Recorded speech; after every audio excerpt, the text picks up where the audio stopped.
Hello and welcome to the Quibber channel. I'm Jason, your host. I hope you're all having a wonderful, splendiferous day. I am going to be going up to town just for a little wander about. I managed to put together enough change in the house to be able to grab a couple of burgers for the dogs. So that's the plan. It's quite cold out, and so I'm going to take a different route than normal. Well, actually, no, I'm not. I'm taking a route that I used to do quite a bit. I'm not going to go to Leek Road. I'm going to travel through a few of the streets and see if they're open.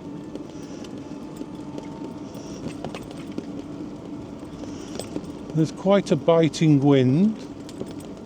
Not too bad, but it's cold and it's 3 degrees Celsius out.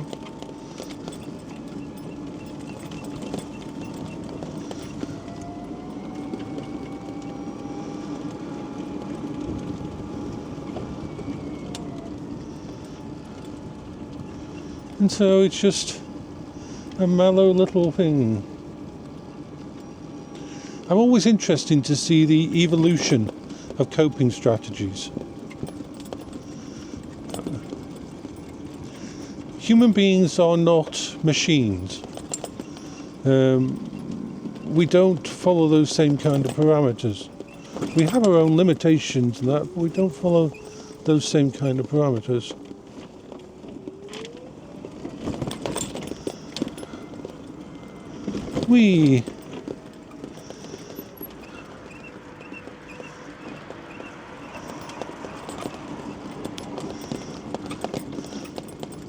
Coping strategies for mental illness are very different than anything else.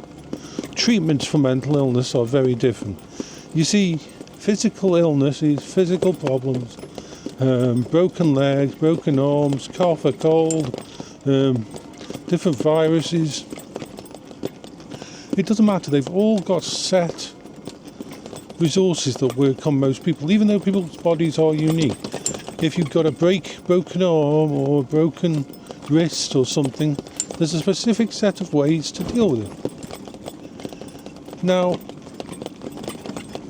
mental illness and mental issues like the ones that I face and others can be almost unique. For example, you can't treat my ADHD as a singular thing because I also have bipolar. And you can't treat my bipolar as a singular thing because I'm also autistic. So these different things are like a perfect storm of weirdness interacting with each other. Some positive parts, some negative parts, but you don't get a freebie. You don't get to go, hey, yeah, I'm okay. And then you've got people's drug sensitivity. You see, we tried the different medication for the ADHD and for bipolar, and it didn't go well. It almost ended up with an end-of-line situation. My body just decided, hey,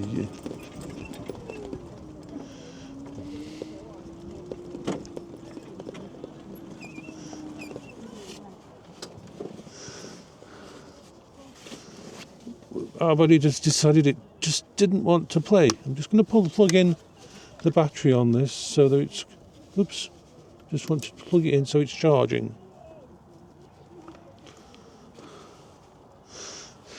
There, it's getting charged now, so that's good.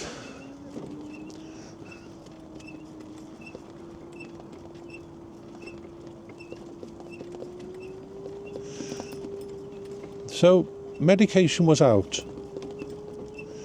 The other kind of treatments would have meant to stay in a hospital with no guarantee that they would work. It would have been a long stay mental health facility back in 2019.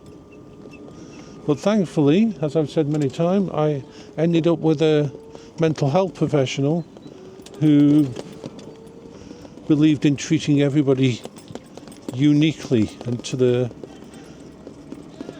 betterment of their actual abilities. So first the question he asked me, of course, was, how are you still alive now? And he did mean that. That was a serious question. After he had read my file, and I was quite annoyed because he was reading my file while I was there with him. So just let me get a drink because I'm a little bit thirsty. And no need, it's kind of silly trying to speak without that. Oh, what time is it? It is 10:40 a.m.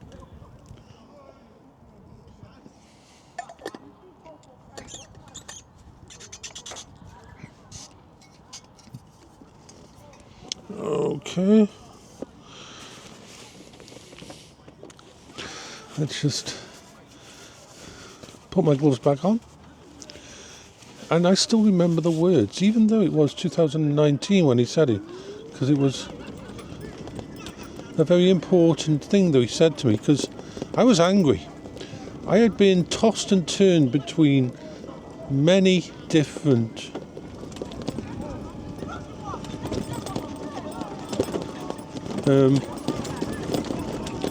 mental health professionals.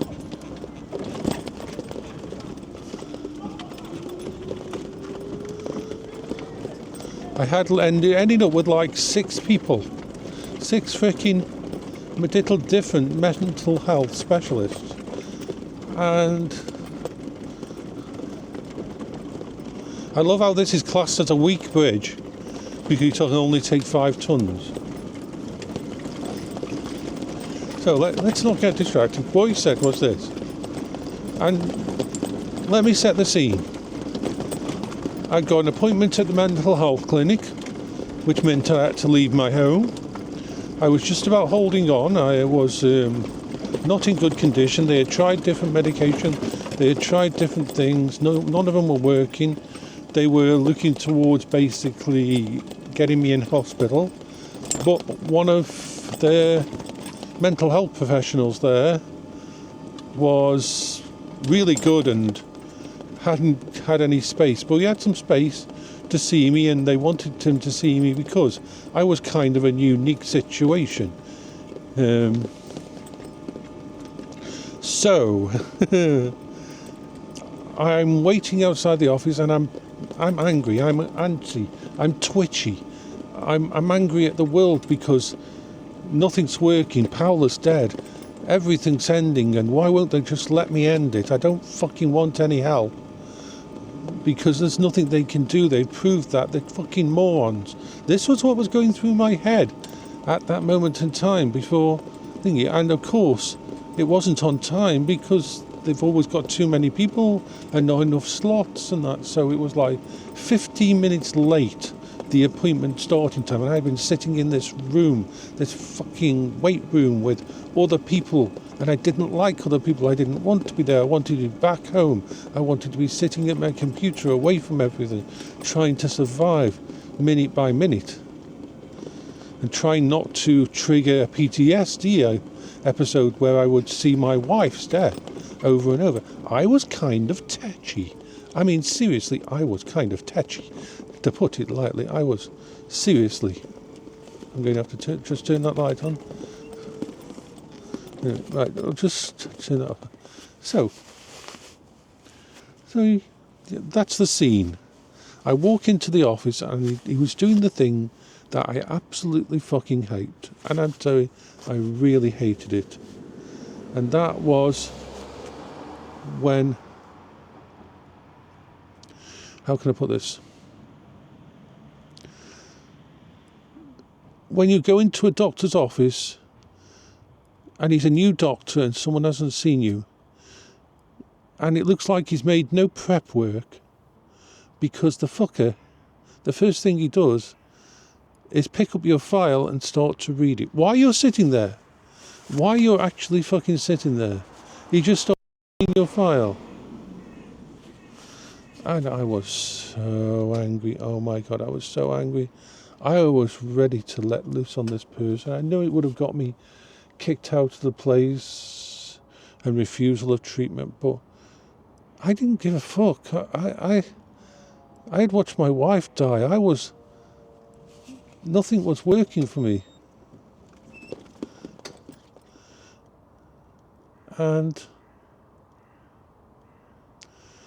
the thing is, I think he said the one thing that I wasn't expecting. Because what he said in that first sentence, once he put down my medical files, was so different than what anybody else had said.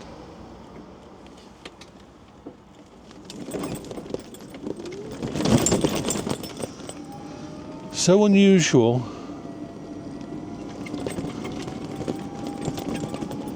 that it completely disarmed me. And it was, how the hell are you still alive? That was the first sentence he said. Using those exact words, how the hell are you still alive? And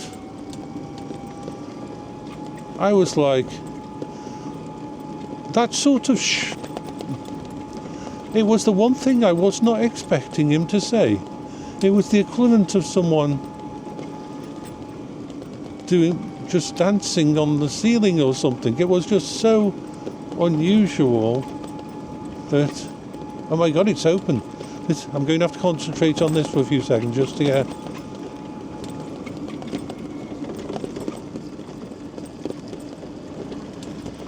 Is there anything we can do here? Right, let's just go here. So if that's all the way to go there,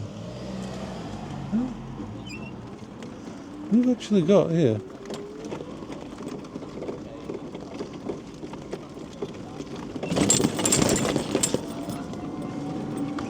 My God, they've actually finished this lot. Wow. Although I went down the road the wrong way. So it looks like this place is actually open to me now. I'm actually in shock that all this is open now. I'm going to continue up here and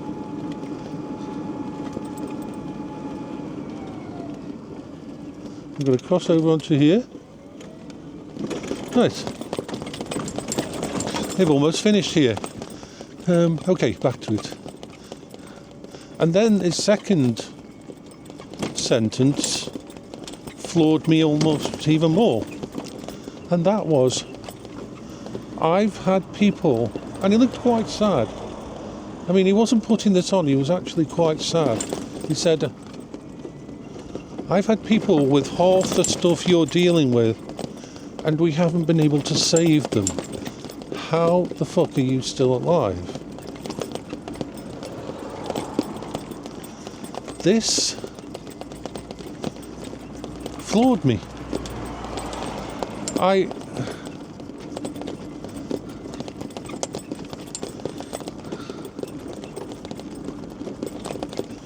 was very much stuck in place. And then he said to me, why do you say, I'd been reading my notes, and one of the things on there was reactive depression. It says, why do you say that you have reactive depression? And I said, well, that's what I was told. And he said, that's just an umbrella term when we don't know what the fuck we're dealing with. He liked to swear. I mean, this was very unusual.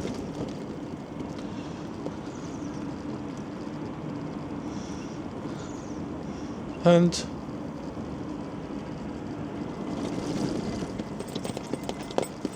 I was just completely and totally enthroned at this time.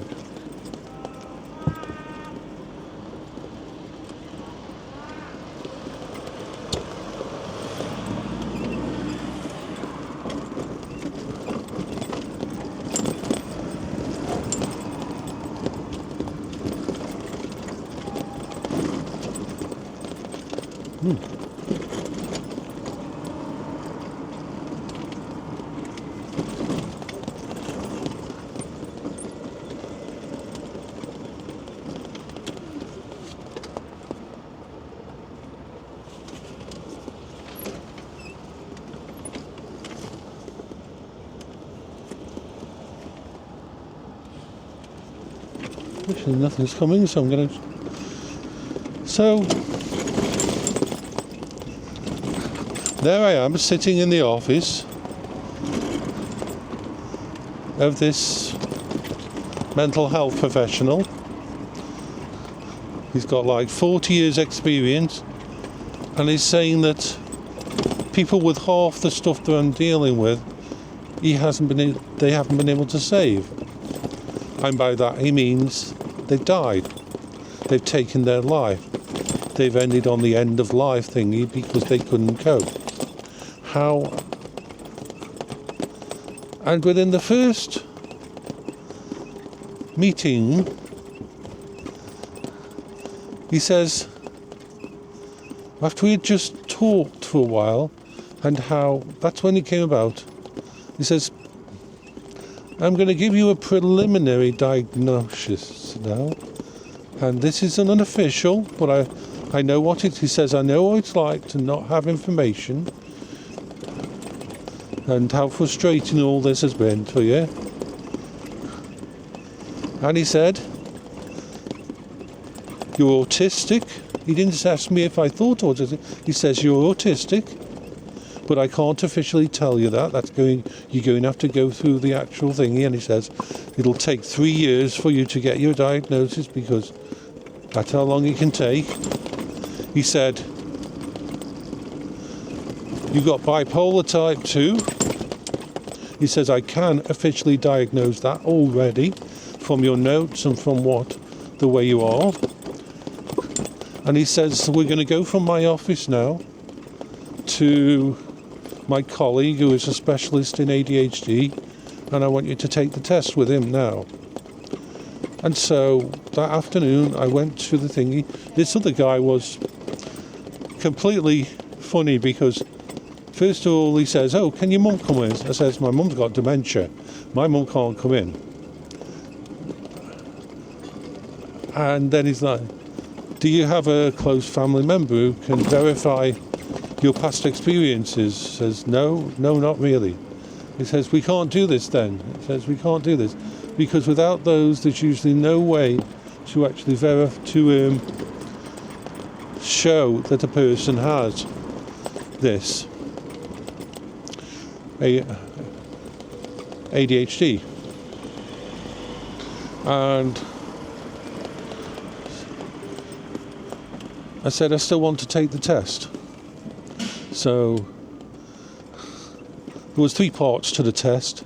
So I took the test, and he thought it was a waste of time. And